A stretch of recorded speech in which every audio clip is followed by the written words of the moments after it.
September 24, 1942. Hitler's headquarters in East Prussia was filled with tension.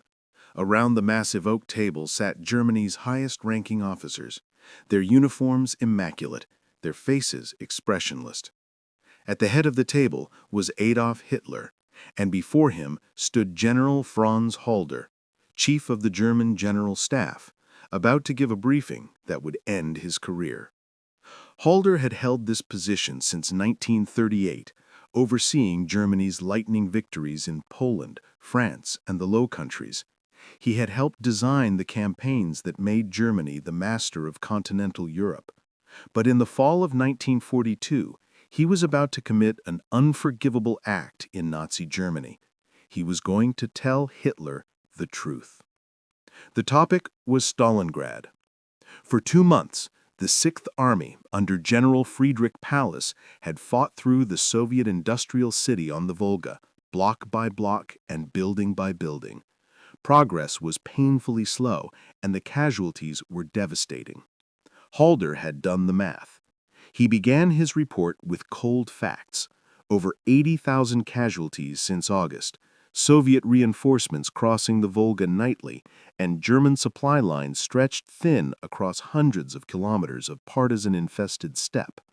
Winter was coming, and the army was unprepared.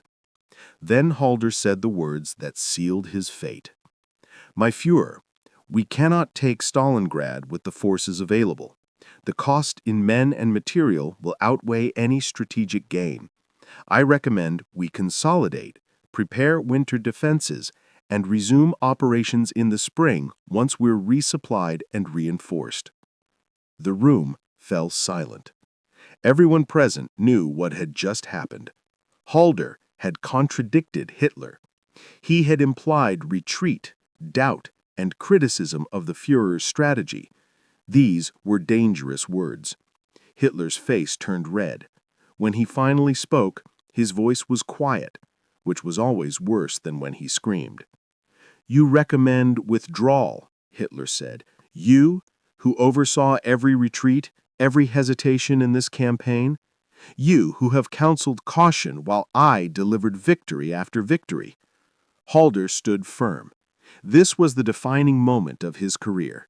He could retreat, apologize, or speak the full truth, knowing it would destroy him. He chose truth. "My Führer," he said calmly, "the Sixth Army requires 700 tons of supplies daily. We deliver at best 300 on good days. That will drop further in winter. Soviet forces are not collapsing. Intelligence indicates they're preparing a counteroffensive, likely against our flanks held by Romanian and Italian units poorly equipped to face tanks. If we continue this push, the Sixth Army risks encirclement." His precise logic only enraged Hitler more. Halder wasn't just offering caution. He was presenting data and analysis that undercut Hitler's faith in sheer willpower. "You dare tell me what is possible?" Hitler roared. "I achieved what experts said was impossible. I conquered France in 6 weeks. I raised Germany from ruin to mastery of Europe."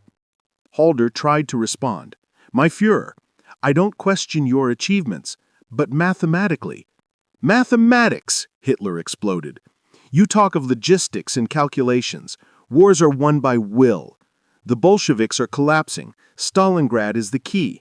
When it falls, the Volga and the Caucasus will be ours." "But at what cost?" Halder pressed. "Even if we take the city, our army will be exhausted, isolated deep in enemy territory, with winter and starvation ahead." "Enough!" Hitler shouted, slamming his hands on the table.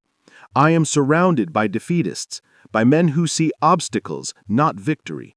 You have opposed every bold move, France, Russia, and now Stalingrad." The accusation wasn't entirely false. Halder had indeed questioned many of Hitler's decisions, but he had also helped execute them brilliantly. Hitler, however, remembered only dissent, never the success that followed. To him, disagreement was betrayal. Around the table, other officers shifted uneasily. Some silently agreed with Halder. They had seen the same dire reports from the Eastern Front, but none dared to speak. In Hitler's Germany, even the truth could be treason. By late September 1942, every officer in the German High Command knew that agreeing with any criticism of Hitler's strategy was professional suicide. Halder made one final attempt to reason with him. "My Führer," he began, "I have served Germany faithfully." Hitler cut him off. "You have served your own cowardice. You cling to outdated general staff thinking. I need generals who believe in victory, not accountants counting costs." Turning to Field Marshal Wilhelm Keitel, Hitler gave the order coldly. "Halder is relieved of his duties as Chief of the General Staff, effective immediately.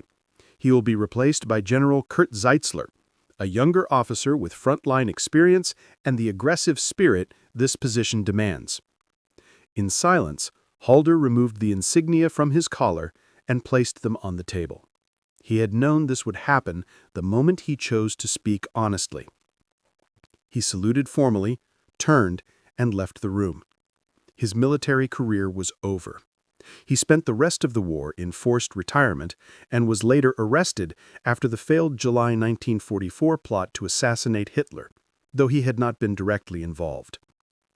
As he walked out, Halder knew he had been right. Every calculation, every warning he had given would soon prove true. Only 8 weeks later, on November 19, 1942, the Soviets launched the counteroffensive he had predicted, striking the Romanian lines north and south of Stalingrad.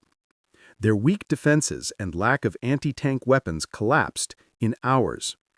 By November 23, the German Sixth Army, over 280,000 men, was completely encircled in Stalingrad, the very city Hitler had vowed to capture at any cost.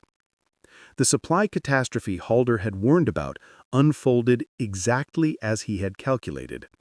The Luftwaffe tried to sustain the trapped army by air, but could deliver barely 100 tons of supplies per day, far short of the 700 required. Soldiers starved, fuel ran out, and medical supplies disappeared. Men froze in makeshift shelters while equipment broke down. The Sixth Army's commanders pleaded for permission to break out while escape was still possible. Hitler refused. Remembering Halder's defeatist advice, he was determined to prove that willpower could overcome logistics. The Sixth Army was ordered to hold Stalingrad until relief forces arrived. But willpower could not conjure food, ammunition, or warmth. By December, the Sixth Army was no longer an effective fighting force. By January, men were dying of starvation. On February 2, 1943, the survivors surrendered. Out of 280,000 soldiers trapped in Stalingrad, only about 91,000 lived to surrender.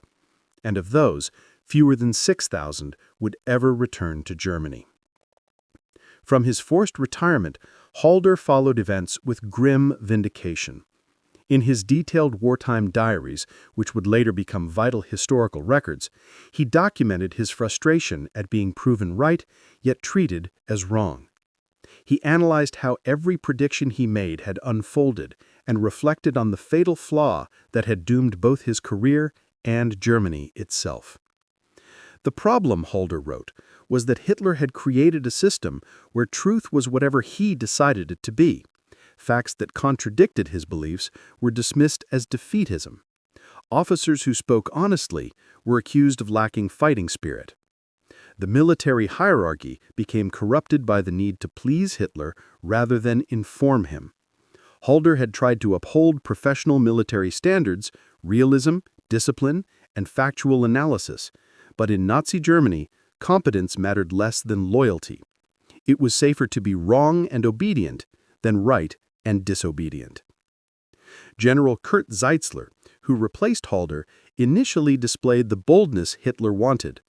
But within months, even Zeitzler began echoing Halder's same warnings about Stalingrad and supply shortages. By that time, the army was already doomed. His honesty came too late to prevent disaster, only to record it. Hitler's reaction was predictable. More accusations of defeatism and renewed insistence that willpower would prevail. Zeitzler lasted longer than Halder, but was eventually dismissed after repeatedly requesting tactical withdrawals that could have saved German forces. He suffered a nervous breakdown in 1944 and was removed from command. The pattern repeated again and again. Competent officers who told Hitler the truth were fired. Sycophants who told him what he wanted to hear were promoted. As a result, Germany's military strategy drifted further and further from reality. Field Marshal Erich von Manstein, arguably Germany's most gifted strategist, learned to navigate this toxic system. He couched his reports carefully, calling retreats flexible defenses and withdrawals strategic repositioning. It sometimes worked, but it also meant that even Germany's best minds spent more effort managing Hitler's ego than managing the war. The tragedy of Halder's dismissal was not only the loss of a brilliant strategist, it symbolized the moment when truth itself became an enemy in the German high command. The message from Halder's dismissal spread quickly throughout the Wehrmacht. Telling Hitler the truth was more dangerous than losing a battle. Officers at every level learned that honesty could end their careers or their lives. Reports began to change accordingly. Intelligence was softened. Casualty numbers were reduced.